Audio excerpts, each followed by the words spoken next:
Oigan, mis chamacos, como es martes, ya decíamos desde el inicio del programa que no hay un psiquiatra en el estudio por los clavos de Cristo. Y sí, sí lo hay. Aldo Suárez, nuestro psiquiatra de cabecera. Aldito. Hola, Broso, ¿cómo estás? Te necesitábamos urgentemente. Sí, claro que de sí, lo que pues estábamos sí. hablando en la mañana. De pronto yo tuve que confesar ante el público que después de haberme metido cualquier cantidad de cochinadas por muchas vías de la cara, nunca me había sentido tan alucinado como esta misma mañana donde el país se empezó a voltear efectivamente como calcetín. Oh, y eso que no han legalizado la mota, porque estaría peor. Eso ya va a ser lo de menos. Ya, es más, ya va a ser hasta como un favor. Decíamos el otro día, ¿se acuerda, señora? ¿Se acuerda que decíamos? Sí. Hasta hace falta para que más o menos tenga sentido todo este mareo que sientes, que de pronto sientes que estás pensando mafufadas. En cambio, si la liberan, ya por lo menos dices, bueno, es que vengo pacheco. Está bien. Exactamente. Pero la terrible realidad nos rebasa. Así es. Buenos días, señora. Qué gusto. Doctor de la Rosa, Señor ¿cómo doctor. Buen día. Pues mira, precisamente no como mota, no así de esa manera vulgar de la que tú hablas, pero hay todo un capítulo en esta discusión de la marihuana que tiene que ver con los usos medicinales de la marihuana. Claro. Lo mencionábamos hace una semana y lo vuelvo a mencionar. Dentro de la herbolaria siempre ha estado la marihuana. A lo largo de los milenios, de los siglos, la marihuana ha sido utilizada en diferentes culturas de diferentes formas. Y dentro de la herbolaria, siempre la relación que ha tenido con la medicina ha sido una relación precavida, por decirlo menos. ¿Por qué? Porque para la medicina alopática, ¿no?, que es la que más ha prevalecido en los últimos años, siempre ha sido un cuestionamiento de qué forma trabaja la herbolaria, es decir, reconocemos que las hierbas sirven, ¿sí?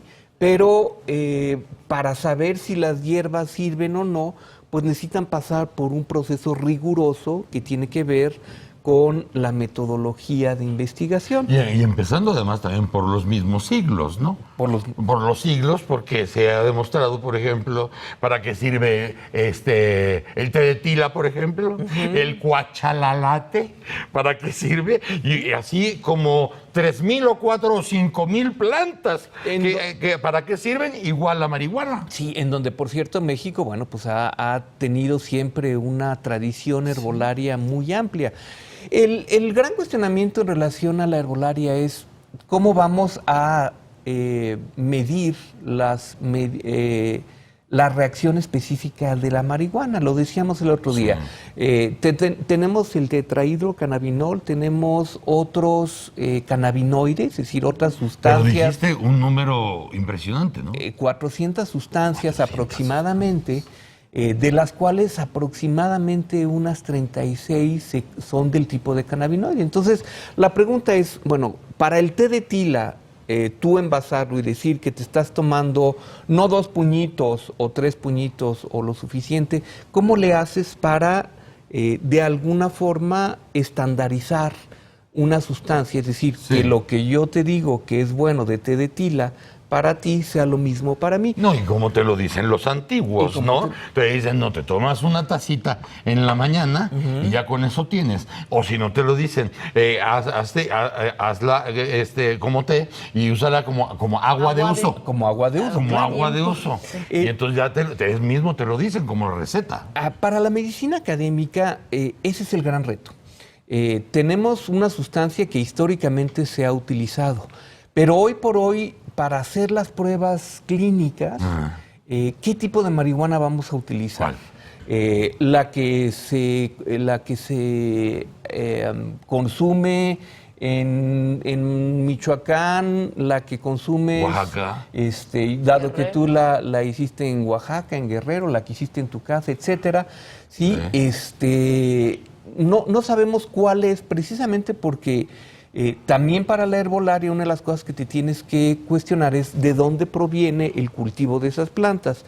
¿Por qué? Porque el cultivo de las plantas, bueno, pues dependiendo de dónde venga, pues puede venir con metales pesados, puede venir con insecticidas organofosforados, etcétera. Entonces, cuando nosotros estamos queriendo investigar algo más sobre esta planta, bueno, pues los cuestionamientos son muchos. Algo que es importante y que a veces cuesta mucho trabajo transmitir a la población es qué entendemos en medicina académica por estudios clínicos controlados. Es decir, para que yo te diga que la marihuana tiene un efecto analgésico significativo, para demostrar esa significatividad, lo que tenemos que hacer son estudios que les llamamos controlados. Estudios clínicos controlados quiere decir, tengo que tener una sustancia estandarizada, es decir, no puedo tener cualquier sustancia, tengo que saber cuánto estoy utilizando, cuál es la vía que estoy utilizando, ¿sí? Y tengo que compararla un grupo control, ¿sí?, contra un grupo que es el experimental, y a veces un grupo en donde no sabemos si estamos utilizando un placebo, la marihuana o cualquiera de los dos, u otra sustancia en específico. Entonces, esa ha sido la gran dificultad que se tiene en la actualidad para demostrar los usos médicos de la marihuana. Una curiosidad. Para todas esas personas que han estado queriendo conseguir algunos medicamentos para sus chavitos que tienen estas epilepsias tremendas, ¿no? De 400 ataques al día y todo eso. Esa medicina que ahora ya se está, ya hay permisos incluso para traerla para esos casos específicos, contienen uno de los cannabinoides, porque me imagino que no serán todos, sino que serán algunos concretamente que hacen que esa medicina aliviane a esos chavos en sus disparos eléctricos en el cerebro. Desde luego, fíjate que el gran dilema en esta circunstancia de la que tú mencionas es que la Secretaría de Salud, a través de la COFEPRIS, tiene que decir, ok, si es por mandato judicial, pues no me queda más remedio que decir que sí, porque pues ya los jueces dijeron que sí, pero la pregunta es, ¿cuál marihuana vas a utilizar? ¿No? ¿La cultivada, la que compras en la esquina de tu colonia o la que compras en dónde? Eso, la Secretaría no puede llegar a ese punto. ¿Es una que vas a traer a Estados Unidos? Bueno, pues te van a detener. ¿Es una que vas a cultivar tú en tu casa? Las autoridades de salud no pueden llegar a esa parte. ¿Y no vamos tarde en eso? O sea, si ya sabemos, por ejemplo, que en Estados Unidos ya tienen plantas donde hacen mezclas de las diferentes semillas del mundo, ¿no? En espacios muy controlados, muy higiénicos, y donde hacen estos champurrados de churrote para vender, ¿no? No vamos nosotros tarde en eso. No me refiero yo a las posibilidades que te da de mezcla la marihuana, sino en el conocimiento del Estado. Yo creo que vamos tarde, pero hay un gran esfuerzo de los investigadores en trabajar en este sentido. Desde luego que vamos tarde. El problema es que no se ha estandarizado. Y bueno, lo que ha sucedido en muchos casos es que ciertos investigadores han optado más bien por generar algunos cannabinoides sintéticos, como es el dronabinol y la nabilona, que son sustancias que ya están por ahí muy bien estudiadas, que se han diseñado de una manera sintética para no meterte con el problema de usar tetrahidrocannabinol más las otras 400 sustancias, ¿no? Porque ¿tienen el mismo principio activo? No necesariamente. No necesariamente. Lo que hay una convención para poder establecer lo que tú fabriques o elabores de medicamento aquí, o se haga en Suiza, o se haga en Estados Unidos, tiene un patrón de manejo, de control de calidad. Sí, desde luego. Entonces, no sé si vamos a llegar en algún momento a lograr eso. Y lo importante es que se tengan los beneficios que requiere cada paciente. Desde luego, lo que todos están tratando de hacer es incidir específicamente sobre unos receptores de las neuronas, que son receptores naturales que tienen a los cannabinoides, que son los receptores a cannabinoides, que son conocidos, bueno, pues a partir de que se conoció la droga y que algo hacía, pues se han estudiado y se sabe que están distribuidos no solo a lo largo de todo del cerebro, sino de otras partes del organismo, sobre todo lo que son los intestinos y los órganos internos, de manera tal que lo que se trata es ir a incidir sobre esos receptores a través del tetrahidrocannabinol, a través de los cannabinoides sintéticos, etcétera, para ir a buscar todo ese efecto específico que sabemos muy bien que en realidad la marihuana sí mejora. Por ejemplo, ¿qué es de lo que más mejora? Bueno, pues sabemos que el dolor crónico es algo que la marihuana sí va a tratar. Claro, hablar de dolor es hablar de muchas instancias clínicas. Puede haber un dolor que es neuropático, ¿sí? O puede haber un dolor que tiene que ver con... Si no estamos hablando de cualquier dolor. No. No es, ay, es que me dieron un pisotón y entonces me duelen mis dedos y me aviento un churro. No es así. No necesariamente. En dolor agudo, por ejemplo, no hay suficientes estudios que digan, para ese pisotón, pues échate un churro. Pero sí para dolor crónico, que puede ser neuropático, es decir, de que proviene de los nervios, o que puede ser osteomuscular, como en el caso de la artritis. Es decir, hay una inflamación de todos los tejidos, de los tendones, los músculos, en general, todas las estructuras de las articulaciones. ¿Y qué hace esta medicina? Lo que hace es incidir directamente, ¿sí? La marihuana hace que disminuya el dolor crónico. Claro. Hay por ahí algunas estadísticas que nos dicen que hasta el 10 o 15% de personas que tienen un dolor crónico utilizan marihuana. 10 a 15%. 10 a 15%. En el caso de los opiáceos, que es otra sustancia derivada, vamos, del opio mismo, hay muchos fármacos analgésicos que derivan de estas sustancias. ¿Ahí hay un criterio que se está manejando en relación al uso de la misma? Desde luego. Lo que pasa es que el problema con los opiáceos es la gran capacidad adictiva que tienen. Que es que en el caso, por ejemplo, de la fibromialgia, de la marihuana, no es tal. No es tal, o sea, aún no está demostrado que sea tan potente como en el caso de los opiáceos. O otros analgésicos que finalmente pueden causar alteraciones a nivel hepático, renal. Claro. Dices, bueno, pues tú te puedes tomar antiinflamatorios, pero no puedes tomar todos los antiinflamatorios, van a acabar con tus riñones o van a acabar con tu hígado, de manera tal que estos estudios comparativos son precisamente el gran reto que se tiene en la investigación a través de la medicina académica. Y las necesidades y el negocio de las distintas generaciones en el mundo, pues han ido deformando de lo que tenía un orden establecido desde el principio, porque ahí estaban las plantas y ahí estaba todo a disposición de los pueblos y ellos lo entendían a lo largo de los siglos y sabían que había un hongo para platicar con los dioses,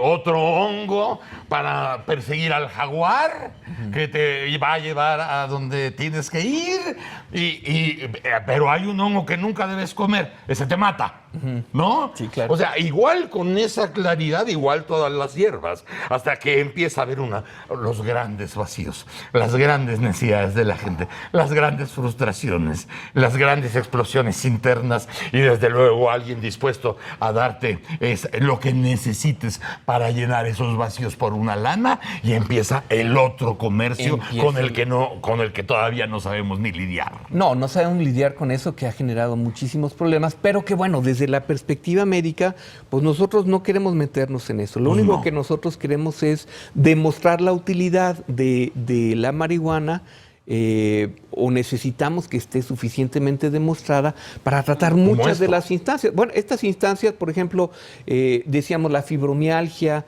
o la esclerosis múltiple, que son padecimientos muy complicados, algunos de ellos que tienen que ver con procesos autoinmunes o mismo las enfermedades terminales, es decir, el cáncer, en donde sabemos que los pacientes están realmente sufriendo y que lo que se conoce tradicionalmente es que aquellas personas que no eran necesariamente adictos, pero que se encuentran en una circunstancia de estas y tienen a bien darle marihuana, bueno, pues hay alivio de la náusea, hay alivio del dolor, de la tensión muscular, hay una sensación de ¿Cuál era la diferencia que le explicabas al doctor de la Rosa el otro día?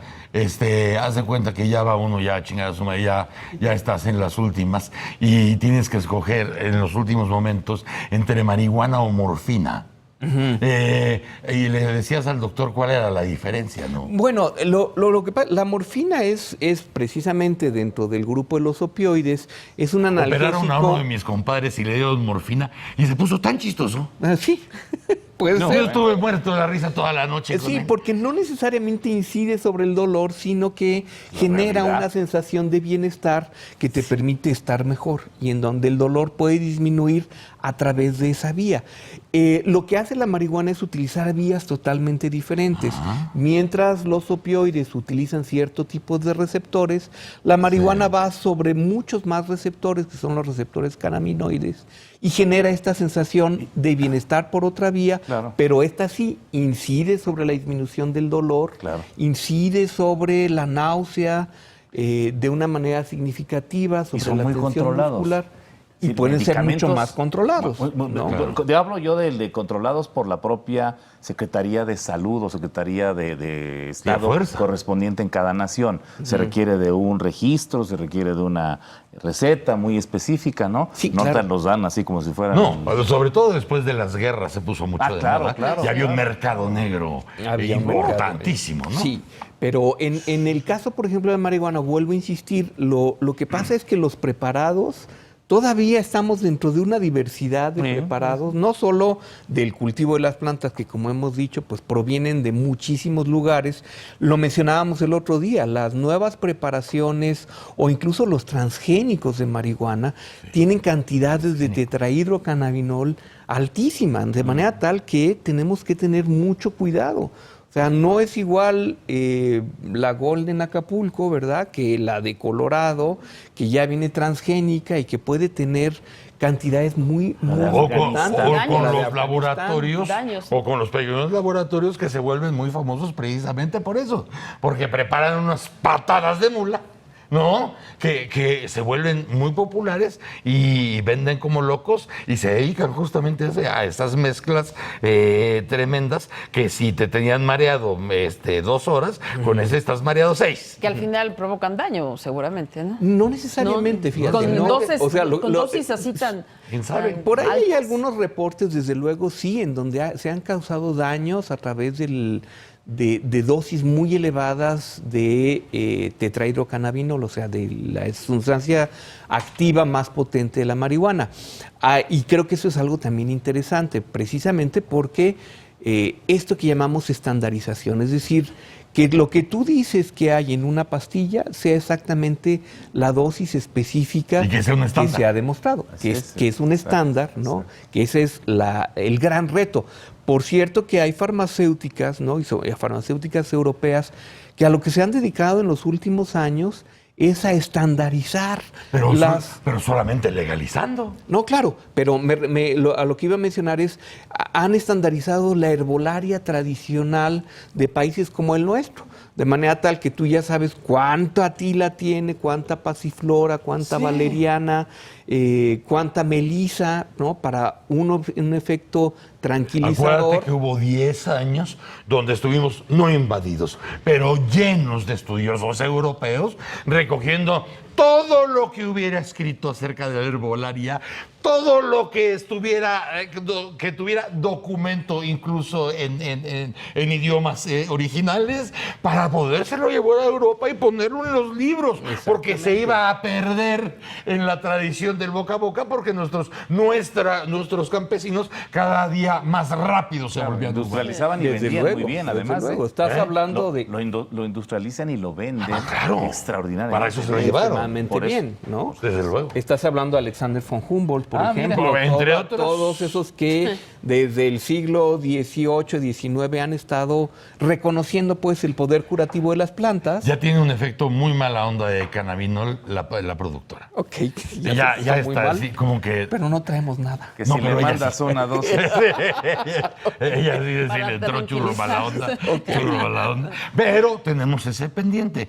Y sería muy, muy bueno todo esto de los europeos. ¿Qué hicieron y cómo aterrizaron toda esta tradición milenaria de las plantas en México? Ujú, exactamente, sería muy interesante. La próxima semana, ya para que no se ponga la productora nerviosa, hablaremos de adolescentes y marihuana. Que ese es un gran Adolescentes tema. y Ese es marihuana. el Ese es el gran tema. Muchas gracias. Muchas gracias a ti. Gracias, doctor Aldo. Bueno, Suárez. que estén Nuestro muy bien. psiquiatra Que vaya muy cabecera. bien. Vamos a un corte, mis chamacos, y regresamos. Es el Mañanero. ¡Órale!